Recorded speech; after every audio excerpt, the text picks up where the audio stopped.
Un riu amb aigua corrent, transparent,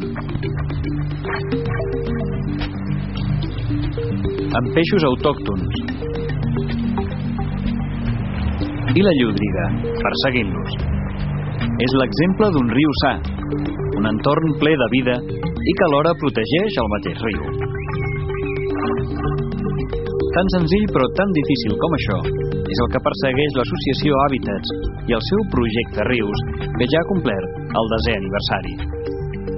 Any rere any, prop de 800 grups de voluntaris inspeccionen els rius de Catalunya. Obtenen dades de la qualitat de l'aigua a través de proves físiques, químiques i biològiques. I també observen, escolten i oloren trams escollits. Amb les dades se n'elabora un informe anual. El del 2007 diu que una quarta part dels rius de Catalunya estan bé de salut, la majoria a la conca del Ter. I a gairebé la meitat els falta poc.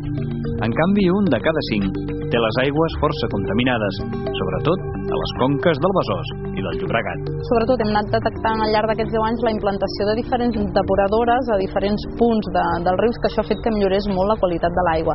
Però de fet es nota una lleugera millora, i de mica en mica cada any que presentem l'informe anual es veu un percentatge cada cop més elevat de rius que han deixat d'estar en un estat greu o molt greu a un estat malalts o amb primers símptomes de malaltia.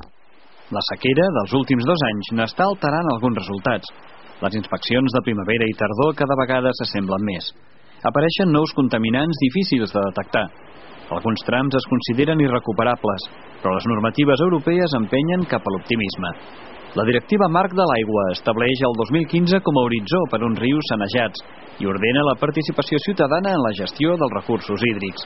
L'Agència Catalana de l'Aigua ha començat a organitzar els Consells de Conca. El treball que estem fent nosaltres és que la gent conegui el seu riu i a partir d'aquí doncs sàpiga el valor que té i el vulgui protegir, no?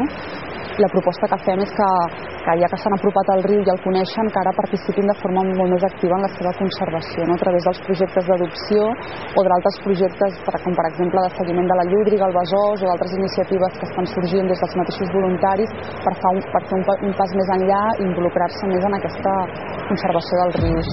L'urbanització i les infraestructures a tocar del riu són, segons els coordinadors del projecte Rius, el principal escull que haurien de superar els rius catalans en els pròxims 10 anys.